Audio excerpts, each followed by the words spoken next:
My name is Emily, and I've owned Sunrise Café on Maple Street for 5 years. Every morning at 6 a.m., before opening, I'd bring coffee and a breakfast sandwich to Marcus, a homeless man who slept in the alley behind my cafe. Most people ignored him, but I couldn't walk past someone hungry. "Morning, Marcus," I said that Tuesday, handing him his usual. "Emily, please." Marcus grabbed my arm, his eyes urgent. "Don't open the cafe today. Trust me." "What? Marcus, I can't just close. I have a business to run." "I'm serious. Something bad is going to happen today." I pulled my arm back gently. "Marcus, I appreciate your concern, but I have bills to pay. My business partner Rachel is already inside prepping." "That's what I'm trying to—" "I really need to go. I'll see you tomorrow, okay?" I hurried inside where Rachel was arranging pastries in the display case. "Was that the homeless guy again?" Rachel asked, not looking up. "Marcus, yes. He was acting strange, telling me not to open today." Rachel's hands paused for just a second. "Weird. Probably off his meds or something." "Maybe," I said, though Marcus had always seemed perfectly lucid to me. At 10 a.m., 2 people in suits walked through the door. The woman held up a badge. "Emily Richardson? I'm Inspector Linda Torres, and this is Inspector Tom Bradley from the Health Department. We received a complaint and need to conduct an immediate inspection." "A complaint?" My stomach dropped. "We just passed our routine inspection 3 weeks ago." "Nevertheless, we need to inspect now," Tom said, already heading toward the kitchen. Rachel appeared from the back office. "What's going on?" "Health inspection," I said. "Oh no," Rachel said, but something in her voice sounded off. Not surprised enough. I followed Tom into the kitchen and watched him go straight to the walk-in cooler. He moved like he knew exactly where to look. "What's this?" Tom pulled out a container of chicken that I'd never seen before, the date stamp showing it was 2 weeks old. "Severely expired poultry. Major violation." "That's not ours. I personally handle all our inventory." "And this," Linda said, pointing to grease buildup behind the stove that definitely wasn't there yesterday when I cleaned. "Critical fire hazard." Tom opened our spice cabinet and pulled out 3 bottles with broken seals and suspicious discoloration. "Contaminated ingredients. I'm shutting you down, effective immediately." "This is impossible," I said. "Someone planted this stuff. We don't even serve chicken here." "That's what they all say," Tom said, slapping a closure notice on my front door. "You'll receive your citation in the mail. You're closed until these violations are corrected and you pass re-inspection." After they left, I turned to Rachel, who was staring at her phone.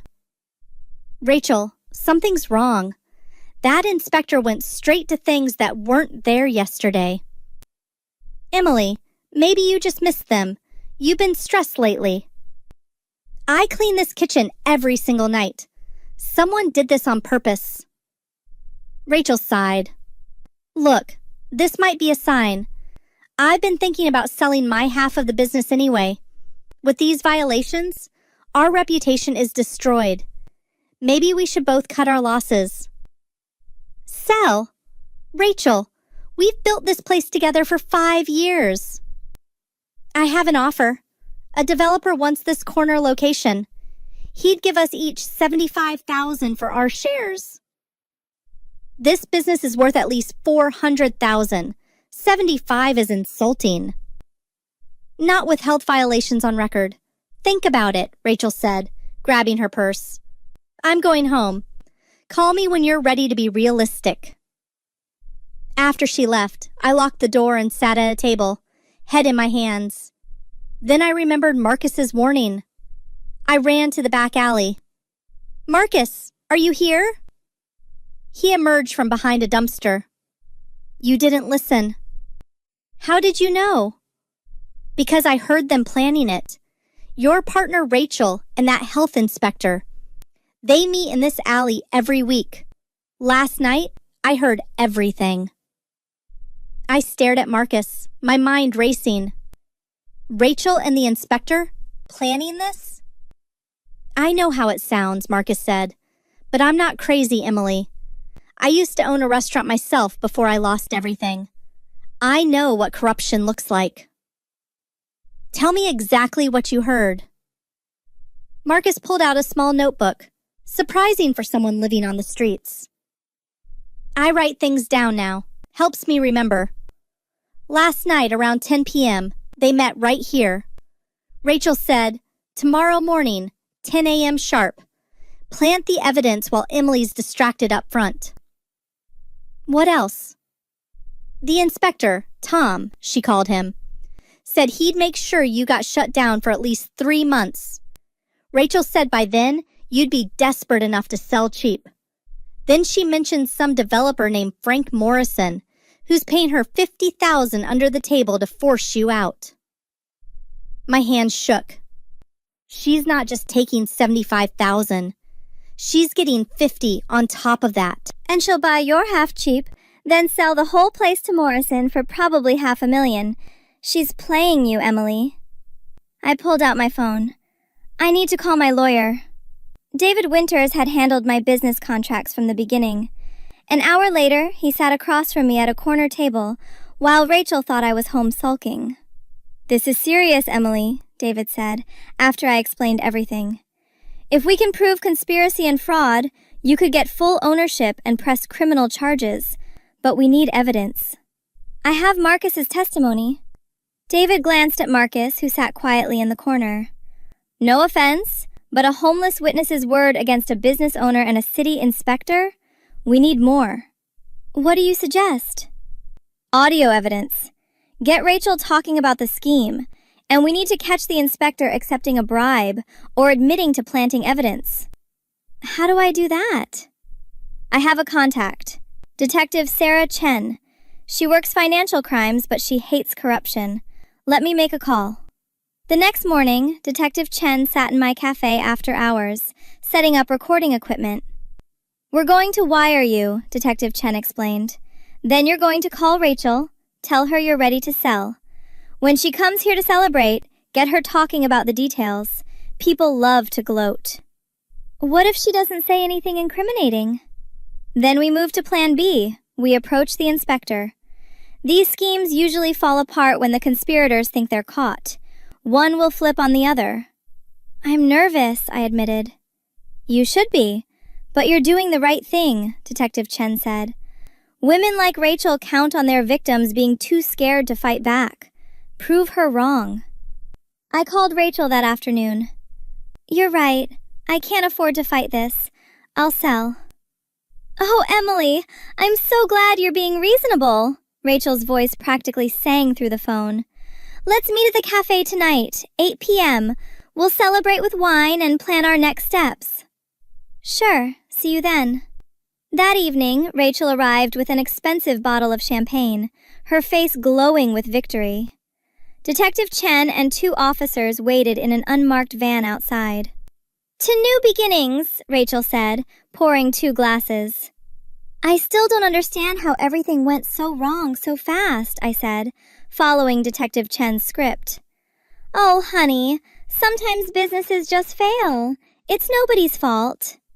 But those violations, I swear that stuff wasn't there. Rachel took a long sip. Emily, you're not suggesting someone sabotaged you? It crossed my mind, especially with how fast you had a buyer ready. That's just good luck. Frank Morrison's been eyeing this corner for months. How'd you meet him? Through Tom Bradley, actually. Tom does inspections for several properties Frank wants to develop. My heart pounded. The same Tom who inspected us? Yeah, what a coincidence, right? Rachel laughed, too relaxed from the wine to notice her mistake. Frank mentioned he'd pay well for this location. I told him it would take some creative problem solving, but... She stopped, her eyes suddenly focusing. Why are you asking so many questions? Just trying to understand. You're wearing something. What is that on your collar? The door burst open. "Police! Nobody move!" Detective Chen and 2 officers entered, badges out. "Rachel Morrison, you're under arrest for conspiracy to commit fraud, bribery, and filing false reports." Rachel's face went white. "I want my lawyer." "You'll get your call. Emily, you did great." The next morning, Detective Chen brought me to the station. "We picked up Tom Bradley an hour ago. Want to watch?" Through one-way glass, I saw Tom sitting across from Detective Chen in an interrogation room. "Tom, we have Rachel's confession on tape. She gave you up." "I don't know what you're talking about." "Really? Because we also have bank records showing 3 deposits of $5,000 each into your account from Frank Morrison over the past 6 months. What was that for?" Tom's face reddened. "Consulting fees." "Consulting for what? You're a health inspector, not a business consultant. And we have testimony from Marcus Johnson, who overheard you and Rachel planning to plant evidence in Emily Richardson's cafe." "A homeless guy? That's your witness?" "Actually, Marcus Johnson was a restaurant owner for 15 years before medical bankruptcy destroyed him. He's more credible than you think. Plus, we pulled security footage from the building across the street. Shows you entering the cafe at 11 p.m. the night before your inspection, carrying bags. 30 minutes later, you left without them." Tom's shoulders sagged. "I want a deal. Tell us everything and we'll talk to the DA. Rachel approached me 6 months ago, said she had a business partner she needed gone. Offered me $15,000 to fail the cafe on violations. I said no at first, but then Frank Morrison doubled it to $30,000. He said he needed the corner property for a development deal worth millions. So you planted evidence." "Rachel got me a key. I went in late, placed expired food, contaminated some spices, made it look like neglect. I was supposed to do 3 failed inspections over 6 months, make it look legitimate. Yesterday was just the first. And Rachel's cut. Frank was giving her $50,000 cash, plus she'd buy out Emily for cheap, maybe $80,000 total, then flip her half to Frank for $250,000. Rachel would walk away with $300,000 easy." Detective Chen turned off the recording. "We have everything we need." Back in her office, she showed me documents. "Tom's confession gives us Rachel, and Rachel's wire recording gives us Frank Morrison. We're charging all 3. What happens now?" "Rachel and Tom will likely take plea deals. Frank might fight it, but with their testimony he'll lose. You need to decide what you want." "I want my cafe back, and I want them to pay." "We'll make sure they do." 2 weeks later, I sat in court watching Rachel's sentencing. My lawyer David stood beside me. The judge reviewed the case. "Ms. Morrison, you conspired to defraud your business partner of over $200,000. You corrupted a public official. You sabotaged a legitimate business. How do you plead?" "Guilty, Your Honor," Rachel said quietly. "I'm sentencing you to 4 years in prison, restitution of $300,000 to Ms. Richardson, and permanent prohibition from business partnerships in this state." Rachel was led away in handcuffs. She tried to catch my eye. "Emily, please." I looked away. Tom Bradley received 3 years. Frank Morrison, who fought the charges, got 6 years and $1 million fine. David squeezed my shoulder. "It's over. You won." 3 months after the trial, I stood in my cafe, now solely mine, watching the morning rush. The closure notice was gone, replaced with a 98% health rating. Business was better than ever after the local news covered my story. Marcus sat at his usual corner table, not in the alley anymore. I'd hired him as my morning prep cook and helped him get into transitional housing. "Emily, order's up," Marcus called from the kitchen. "Thanks, Marcus." My phone buzzed. Rachel's mother.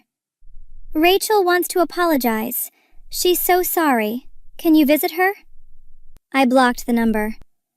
Some people don't deserve second chances. Detective Chen stopped by for her regular coffee. How's Freedom treating you? Better than I imagined. I'm opening a second location next month. That's what I like to hear. You fought back the right way, Emily. Not everyone does. I had good help. A lawyer from Rachel's family called that afternoon. Ms. Richardson, Rachel's family would like to settle privately. They'll add another $50,000 to her restitution if you'll write a letter supporting early parole. Tell Rachel she'll serve every day of her 4 years. And tell her family that if they contact me again, I'll sue them for harassment. I hung up, feeling lighter. David stopped by that evening. How are you holding up? Honestly, I'm great. People keep asking if I feel guilty, like I should forgive Rachel since we were friends. But friendship doesn't mean accepting betrayal. Good. She tried to destroy you for money. She deserves exactly what she got. You know what's crazy? Marcus warned me. A homeless man I barely knew cared more about protecting me than my business partner of 5 years. Sometimes strangers have better character than the people closest to us. That night, I locked up my cafe and walked past the alley where Marcus used to sleep. I thought about revenge versus justice. Revenge would have been slashing Rachel's tires or spreading rumors. Justice was watching her lose everything through legal channels. Her freedom, her reputation, her money, her future. I didn't feel guilty. I felt empowered. Some people think forgiveness is strength, but sometimes refusing to forgive is stronger. Rachel made her choices. She gambled my livelihood for profit. She corrupted a public official. She deserved her consequences. And me? I got my cafe, my dignity, and my peace. Have you ever had a business partner or someone close betray you for money? Would you have fought back? Or would you have just walked away? Like and subscribe for more stories about people who refused to be victims and fought back the right way.